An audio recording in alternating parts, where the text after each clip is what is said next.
l'histoire qui a pour lieu Paris la belle en langue de Dieu, 1482, histoire d'amour et de désir. Nous les artistes anonymes de la sculpture ou de la rime tenterons de vous la transcrire pour les siècles à venir. Il est venu le temps des cathédrales, le monde est entré dans un nouveau millénaire. L'homme a voulu monter vers les étoiles, écrire son histoire dans le verre ou dans la pierre. Pierre après pierre, jour après jour, siècle en siècle, il a vu s'élever les tours qu'il avait bâties de ses mains. Les poètes et les troubadours ont chanté des chansons d'amour qui promettaient tout genre humain de meilleurs lendemains. Il est venu le temps des cathédrales, le monde est entré dans un nouveau millénaire. L'homme a voulu monter vers les étoiles, écrire son histoire dans le verre ou dans la pierre. Il est venu le temps des cathédrales, le monde est entré dans un nouveau millénaire. A voulu monter vers les étoiles, écrire son histoire dans le verre ou dans la bière.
Le musée de l'armée, c'est un musée qui a ouvert en 1905. Mais le bâtiment dans lequel on se trouve, il est un peu plus vieux, puisque lui, il date de 1700 environ. Il a été fondé par Louis XIV, le roi Soleil. Et à l'origine, cet endroit, on l'appelait l'hôtel des Invalides. C'est encore un nom qu'on utilise aujourd'hui.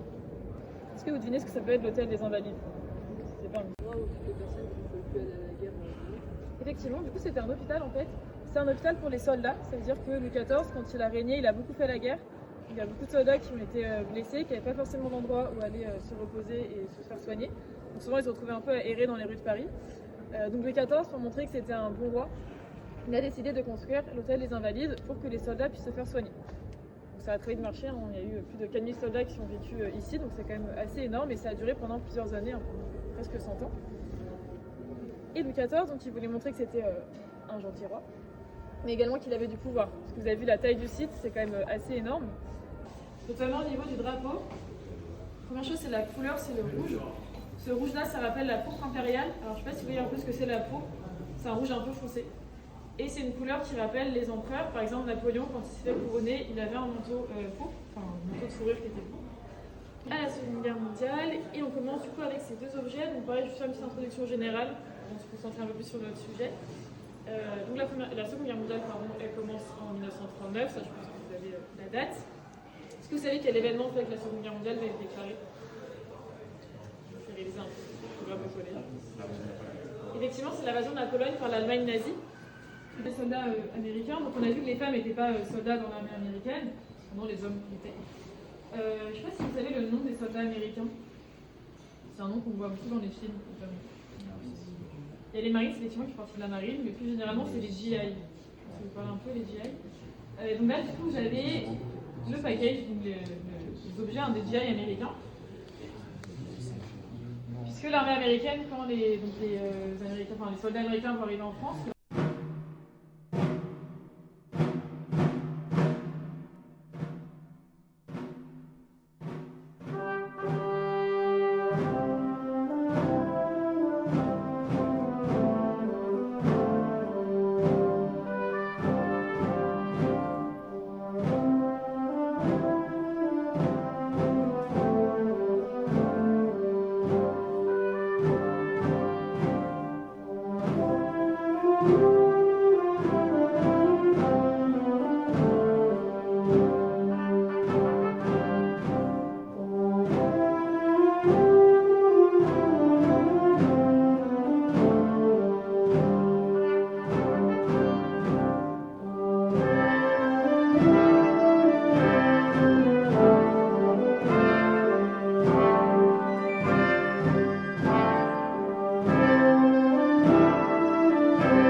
Et vous voyez là où il y a l'obélisque, sur la place de la Révolution, c'est là où le 21 janvier 1793, le roi Louis XVI a été guillotiné. Alors laissez-moi vous raconter, on a un dispositif de 80 000 gardes nationaux sur tout le long, à la prison du Temple où il était arrêté jusqu'à la place de la Révolution. Il monte sur l'échafaud et ce jour-là il dit ces mots que je crois connaître par cœur en disant ceci. Parce qu'on demande s'il veut dire un dernier mot avant. 100 000 Parisiens médusés. Je meurs innocent des crimes que l'on m'impute et je pardonne aux auteurs de la mort. Je prie pour vous que le sang que vous allez répandre ne retombe jamais sur la France. Silence de plomb. Santerre, le commandant de la garde nationale, fait battre au tambour pour couvrir la voix du roi. On a peur que ça dégénère. Et ce jour-là, la guillotine s'effondre au cri de vive la République, vive la nation. Une enceinte et une petite forteresse carrée, la forteresse du Loup. Sur l'enceinte Philippe Auguste. Autour de cette enceinte, des douves. Et le fils de la femme du roi Minos qu'elle a eu avec un taureau envoyé par Poséidon. Autant vous dire que ça, c'est une monstruosité, une aberration qu'il a fallu cacher, enfermé dans un palais dont la réputation c'était qu'on ne pouvait pas s'en échapper. Vous savez, ce palais, on l'appelle le labyrinthe. Alors, pour que le Minotaure reste dans la labyrinthe, chaque année, on lui faisait livrer 7 jeunes hommes Et cette jeune femme, métaisée, révoltée par cette pratique, décida de se faire nommer parmi les 7 jeunes hommes en vue de combattre le Minotaure. Alors, il a bien pris soin, avant de se rendre dans le labyrinthe, de séduire la fille de Minos, du roi Minos, le roi de Crète. Il s'agissait d'Ariane. Ariane, elle lui a remis un fil en or. Vous savez, le fil d'Ariane, lorsqu'il s'est aventuré dans le labyrinthe, il a ainsi pu retrouver son chemin dans le sens inverse. Il a pu retrouver son chemin dans le labyrinthe. Alors, vous le voyez ici en train de combattre le Minotaure. Une fois qu'il en a débarrassé la graisse, il a pu rentrer. Mais à son retour, il n'a pas tenu pour la promesse qu'il avait faite à Ariane, à savoir de la retrouver et de l'épouser. Ariane est morte de chagrin sur l'île de Naxos.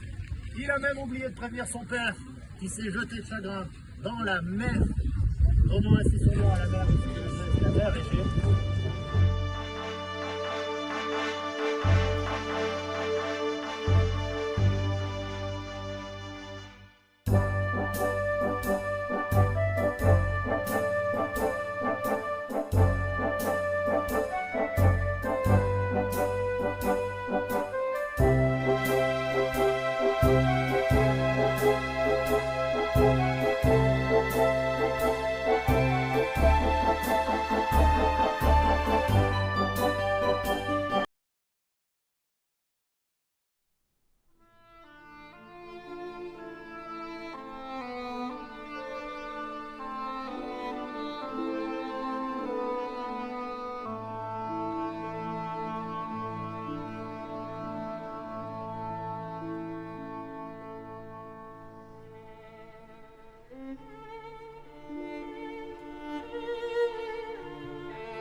Allons enfants de la patrie, le jour de gloire est arrivé.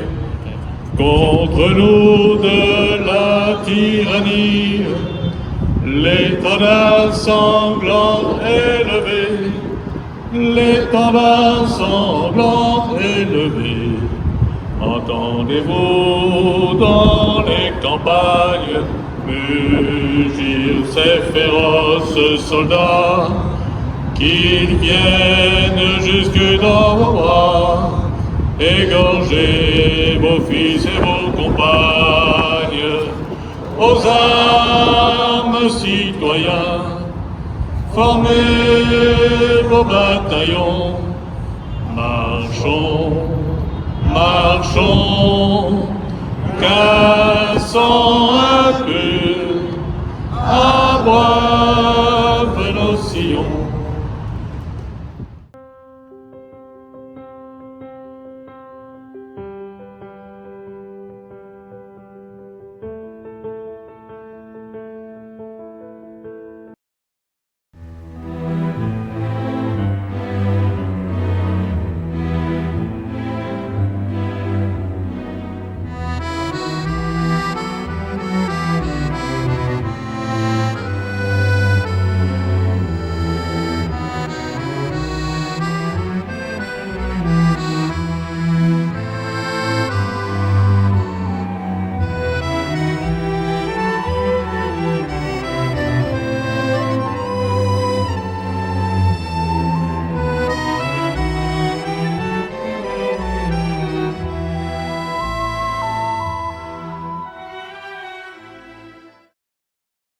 C'est quoi l'Assemblée nationale? C'est le lieu où travaillent les députés. 577 hommes et femmes élus par les Français lors des élections législatives. L'Assemblée nationale est située dans le Palais Bourbon, à Paris. Par extension, l'Assemblée nationale désigne aussi l'ensemble des députés. Mais à quoi ça sert l'Assemblée nationale? L'Assemblée nationale a deux grandes missions. Premièrement, voter les lois, les règles de la vie en société, proposées par des députés ou des ministres. Deuxièmement, contrôler l'action du gouvernement. Pour cela, les députés se réunissent chaque semaine dans l'hémicycle, une salle en demi-cercle, pour poser leurs questions aux ministres. Dans l'hémicycle, les députés des partis politiques de gauche s'assoient à gauche et ceux des partis de droite à droite. Ces séances de questions sont souvent très animées et le président de l'Assemblée, assis sur le perchoir, un siège en hauteur, fait régner l'ordre et répartit la parole entre les députés. Et si l'Assemblée nationale est vraiment en désaccord avec le gouvernement, elle peut déposer une motion de censure, un texte qui oblige les ministres à démissionner. Mais le président de la République a aussi le pouvoir de dissoudre l'Assemblée nationale, s'il estime qu'elle l'empêche de mener à bien sa politique. Les Français doivent alors voter pour élire les nouveaux députés qui vont composer l'Assemblée nationale.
la visite de l'Arc de Triomphe?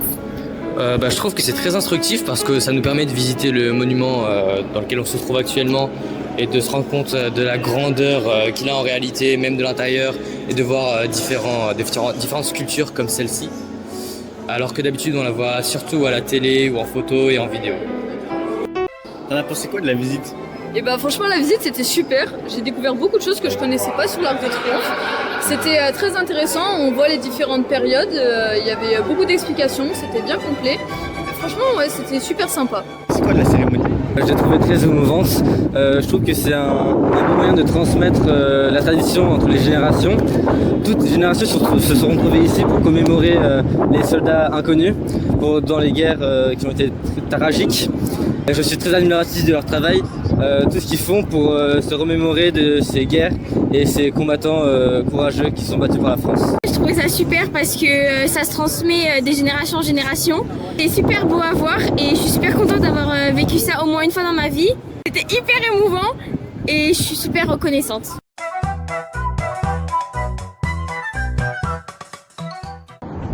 Tu aimais le voyage? Le voyage était incroyable. Quelles choses tu as ressenti un peu sur le voyage? J'ai trouvé ce voyage très agréable. On s'est amusé, on a fait des rencontres, on a fait des voyages hyper enrichissants. Amandine, as-tu aimé ce séjour jusqu'à maintenant? C'est très bien. Quelle a été ton activité préférée? Le mémorial de la Shoah et la visite de l'Assemblée nationale. Quel est ton ressenti un peu sur ce séjour? Je me suis vachement remise en question parce que j'ai compris certaines choses. Le mémorial de la Shoah c'était très touchant et j'ai beaucoup apprécié. Si tu devrais refaire ce voyage, tu le referais? Oui.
que je te souhaite.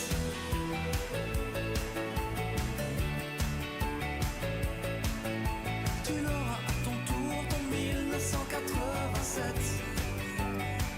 C'est tout ce que je te souhaite.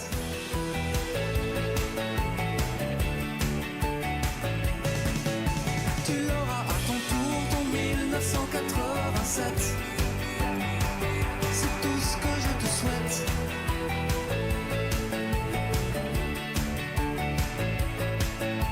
Tu l'auras à ton tour en 1987.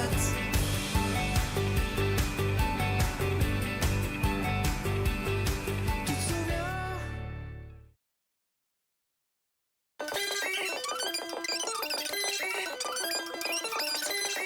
Chevalier, mes amis, si tu m'as T'étais hors jeu en fait. Elle essaie de me parler de Flora quoi. Alors mais oh.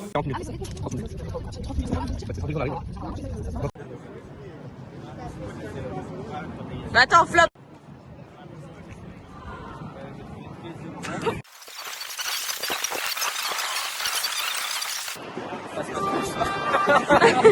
Action.